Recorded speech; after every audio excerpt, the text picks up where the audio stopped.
Hello hi welcome to Aadya media. మనం ఈరోజు మాట్లాడుకునే టాపిక్ పవన్ కళ్యాణ్ గారికి గద్దర్ గారికి ఉన్న రిలేషన్ గురించి మనతో మాట్లాడడానికి మన స్టూడియోలో ఇమ్మటి రాంబాబు గారు ఉన్నారు. హలో అండి, నమస్తే. నమస్తే. ఏంటి సార్ మన గద్దర్ గారికి మన పవన్ కళ్యాణ్ గారికి ఉన్న అనుబంధం ఏంటి సార్?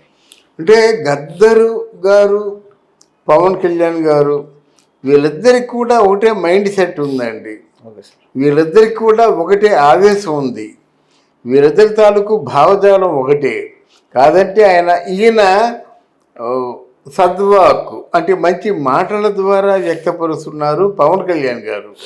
దాని జనపదం జనం పెదవుల మీద ఎప్పుడు పాటగా నానేలాగా ఆయన ఆ మేధస్సును రంగరించి అంటే ఏమిటి జనం దృష్టిలో ఉంచుకొని జనం కష్ట సుఖాల్ని మధించి తప్పించి అందించినటువంటి జానపదంగా పాడి ప్రపంచ వ్యాప్తం చేసినటువంటి వ్యక్తి ఎవరైనా ఉన్నారంటే అది గద్దర్ గారు. చదువుకున్నారు, ఉద్యోగాలు చేయొచ్చు. ఆ రోజుల్లో చదువుకున్న వాళ్ళకి ఉద్యోగాలు బాగానే వస్తాయి. కానీ ఆయన ఎంచుకున్నటువంటి మార్గం చాలా గొప్ప మార్గం. అంటే ఆయన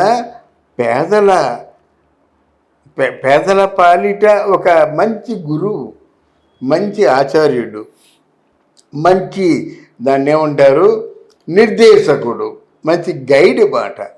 అలా ఉండారండి. ఫ్రెండ్ ఫిలాసఫర్ గైడ్ అంటారు కదా, అలా జనాలకి ఫ్రెండ్ ఫిలాసఫర్ గైడ్గా ఉన్న వ్యక్తి ఎవరైనా ఉన్నారంటే అది గద్దర్. ఆయన భావజాలం మెచ్చి అన్నా నూరారా పిలిచిన వ్యక్తి ఎవరైనా ఉన్నారంటే పవన్ కళ్యాణ్. వీరిద్దరికి మధ్య సోదర సంబంధం ఉంది. ఎక్కడ సోదరత్వం? భావజాలంలో సోదరత్వం.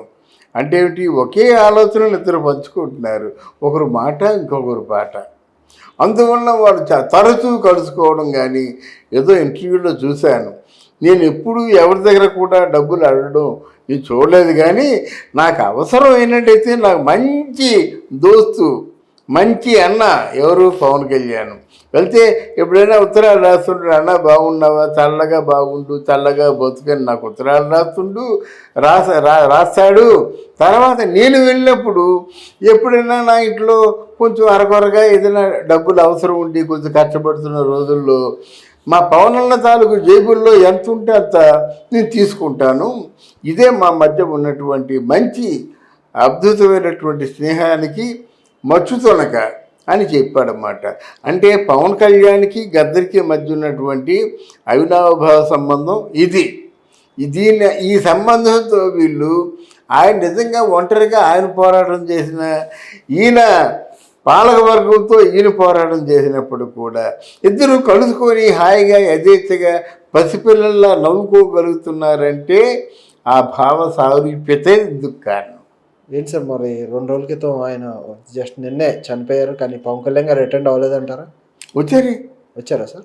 పవన్ కళ్యాణ్ గారు గద్దర్ తాలూకు పార్థివ శరీరాన్ని మోసారు, వాళ్ళను మోసారన్నమాట.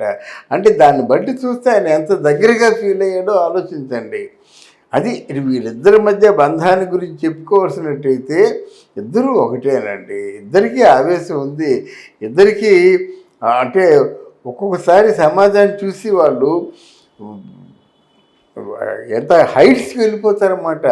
అంటే నిలువెత్తు అగ్నిగుండాలుగా మారిపోతారు. ఆ అగ్నిగుండాలుగా మారిపోయిన వ్యక్తులు నోటి నుంచి వచ్చే మాట కానీ, నోటి నుంచి వచ్చే పాట కానీ దాన్ని దహించేస్తుంది అన్నమాట పాలకవర్గాన్ని.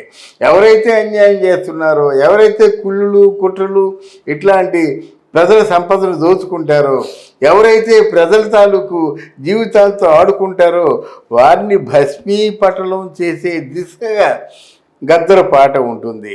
వారిని భస్మీపటలం చేసినందుకు నిద్రపోని వ్యక్తి ఎవరైనా ఉన్నారంటే పవన్ కళ్యాణ్. అందువల్ల వాళ్ళిద్దరికీ మధ్య ఉన్నటువంటి బంధం అవినాభావ సంబంధం అయింది. పవన్ కళ్యాణ్ గారు చాలా పుస్తకాలు చదివి ఆయనకు కూడా ఇచ్చేవారండి సార్. అవును, అంటే పుస్తకాలు చదివినా కావాల్సింది మానవుడు తాలూకు జీవితాన్ని, మానవుడి తాలూకు బ్రతుకు చిత్రాన్ని ఎవరైతే ఛిద్రం చేశారో వాళ్ళు ఉండకూడదండి.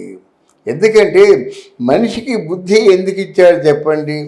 అంటే ఇతర పశుపక్షాదుల్లో లేనటువంటి జ్ఞానం మనిషికి ఎందుకు ఇచ్చాడు అంటే ఏది మంచి ఏది చెడ్డ అని విచక్షణారహితంగా ఆలోచించి మంచిని మాత్రమే చేయడం కోసం ఇచ్చారు.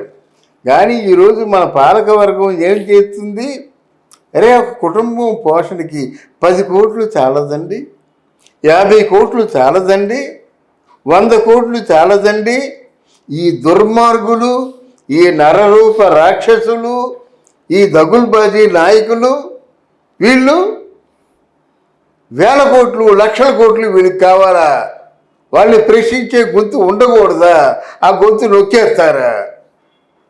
అలా నొక్కకూడదనే ఉద్దేశంతోనే వీళ్ళు విరుచుకుపడుతున్నటువంటి విప్లవ వీరులు ఎవరైనా ఉన్నారంటే ఒక గద్దర్, ఒక పవన్ కళ్యాణ్, ఒక వంగపొండు వీళ్ళు మాట. నీ గోరెటి వెంకన్నని కూడా నేను ఈ లిస్టులో తీసేస్తున్నాను. ఎందుకంటే నీకు పదవేందుకు, నీకు ఎమ్మెల్సీ పదవేందుకండి? నువ్వు విప్లవకేతుకు రాసుకున్నాడికి అదే ప్రవచనాలు చెప్పుకున్నటువంటి చాగంటి కోటేశ్వరరావు గారికి అయ్యా తిరుమల తిరుపతి తాలూకు దేవస్థానాలకి ఆత్మీయ సలహాదారుగా ఉండమని చెప్పారు. అని ఏం చెప్పాడు? నమస్కారం పెట్టేశాడు. నాయన నేను సలహాదారుని, నేను ఏదో 4 ప్రవచనాలు చెప్పుకునేవాడిని. ఆ సమయాన్ని కేటాయించే బదులు నేను 4 చోట్ల 4 ప్రవచనాలు చెప్పుకుంటాను, నన్ను విడిచిపెట్టేయండి అని. అంటే ఒకప్పుడు తిరుమల గర్భగుడిలో ఉంటే సాక్షాత్తు దేవుణ్ణి చూసినట్టుగా ఉందని అనుభూతి ఫీల్ అయ్యి దేవుణ్ణి మొక్కుని ఇంకొకసారి నీ దర్శనం చేసుకుంటాను, దేవుడా నాకు ఆ అవకాశం ఇవ్వంటే ఇంకోసారి దర్శనం చేసుకునే అవకాశం ఉంటే పొంగిపోయే వ్యక్తి నిజంగా ఆ గుళ్ళోనే ఆ దేవుడికే సాక్షాత్తు సలహాదారులుగా నియమించినట్టయితే ఆయన అమ్ముడు పోవాలి కదా. లేదు, మరి గోరెండ వెంకన్న నమ్ముడు పోయాడు అని తీసేద్దాం లిస్టు వచ్చి. కానీ ఇక్కడ పవన్ కళ్యాణ్ కానీ, తర్వాత ఏమో ఇక్కడ గద్దరు కానీ, గద్దరు బావా అని పిలిచి ఉత్తరాంధ్ర కవి వంగపండు ప్రసాదరావు గారు కానీ ఏమిటండి వాళ్ళు జీవితం అంతా కష్టాలే. మొన్న వంగపండు వచ్చాడు, ఆ TV9 వాళ్ళు ఇంటర్వ్యూ చేస్తే వచ్చాడు, కలుసుకున్నాను. ఏముందండి, ఇట్నుంచి ఛార్జీ డబ్బులకి ఎదురు చూస్తున్నాడు. ఇట్నుంచి ఎలా వెళ్ళాలి? ఓ 10 మంది చూపు వచ్చేసారు, 10 మందికి 5,000 కావాలి, ఎలా అంటే తర్వాత ఏదో విధంగా అరేంజ్ అయిందనుకోండి. అంటే ఏంటి, ఒక జీవితకాలం ఎప్పుడో బాటలో ఉండి నడుస్తున్న వ్యక్తి దగ్గర ఇట్నుంచి ట్రైన్ ఛార్జీ డబ్బులు లేవన్నమాట. అంత నిజాయితీగా వాడు చూస్తే ఒళ్ళు పులకిస్తుందండి. అంత నిజాయితీగా బతికారు. అంత నిజాయితీగానే గద్దరు కూడా బతికారు కనుక వాళ్ళు జీవితాలు చిరస్మరణీయాలన్నమాట. ఎప్పుడు వాళ్ళని తలుచుకుంటూ ఉంటాము. వాళ్ళకి మరణం లేదు, వాళ్ళు చిరంజీవులు. Okay sir, thank you sir. Thank you.